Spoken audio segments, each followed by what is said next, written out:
It's amazing how life can shift in a matter of hours. This is the story of how God miraculously healed my mom of many serious illnesses. On April 13th, 2023, I had spent a lovely visit with my 80-year-old mom. We laughed, reminisced, and shared a beautiful afternoon together. It never crossed my mind that only a few hours later, I'd receive news that would shake my world. My mom had suffered a brain bleed, a subarachnoid hemorrhage, and had been rushed to the hospital.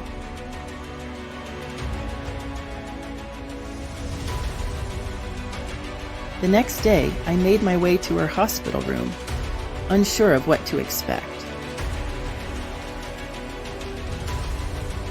But when I walked in, there she was, sitting calmly as if nothing extraordinary had happened. She said she was walking out of there. I said, "Yes, you absolutely will." That moment became a cornerstone of hope for us. The surgery was successful, but the journey didn't stop there. The doctors called me the next day with more news than I expected.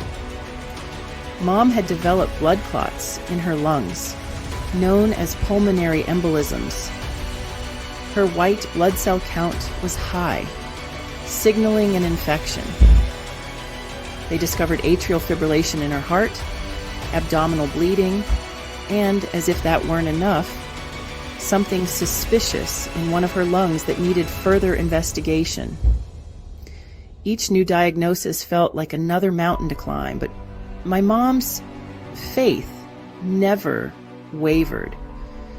There were now 5 different teams of doctors assigned to Mom: a cardiac team, a pulmonary team, a hematologist, a neurologist, and an internal medicine team. Then one day, something changed. Mom seemed different, very tired, lethargic, and she began seeing things that weren't there. Her personality shifted in ways that alarmed us. I had been visiting almost every day and playing Mom's favorite worship songs for her. After an examination, the doctors discovered that Mom's cerebral fluid wasn't draining from her brain as it should. They suggested a lumbar puncture to relieve the pressure. Mom was unable to make decisions for herself by this point, so the responsibility fell to me. We decided to move forward with the procedure. There was some improvement afterward, but about a week later, the symptoms returned. This time, worse than before. A second lumbar puncture was performed, but it failed to yield the results we had hoped for. Mom was now diagnosed with hydrocephalus. She also began refusing to eat, adding yet another layer of concern. However, I kept playing worship songs and praying for her when I saw her. When she heard the worship music, she would relax and close her eyes. The doctors proposed a solution, a shunt, a long tube that would drain the excess fluid from her brain to her abdomen. I agreed to the procedure, reasoning that Mom wouldn't want to give up. God's grace was there through it all, despite the insurmountable challenges we faced. This journey stretched over 4.5 months, during which many of Mom's roommates left the hospital, some alive, others not. This second shunt had to work.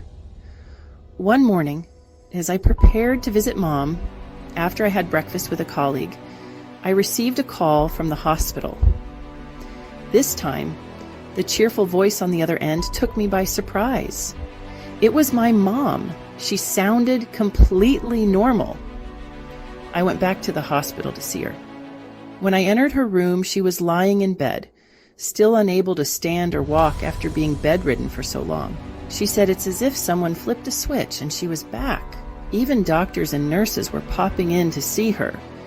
They called her the Miracle Mom. Through every step of this journey, my mom's resilience and unwavering faith inspired everyone around her. God did miracle after miracle. Finally, Mom had radiation treatment. and after some time, Mom was declared cancer-free. Her journey reminded me that faith isn't just about hoping for the best. It's about declaring God's promises, even when circumstances seem bleak. To God be the glory for the miracles He works in our lives, big and small.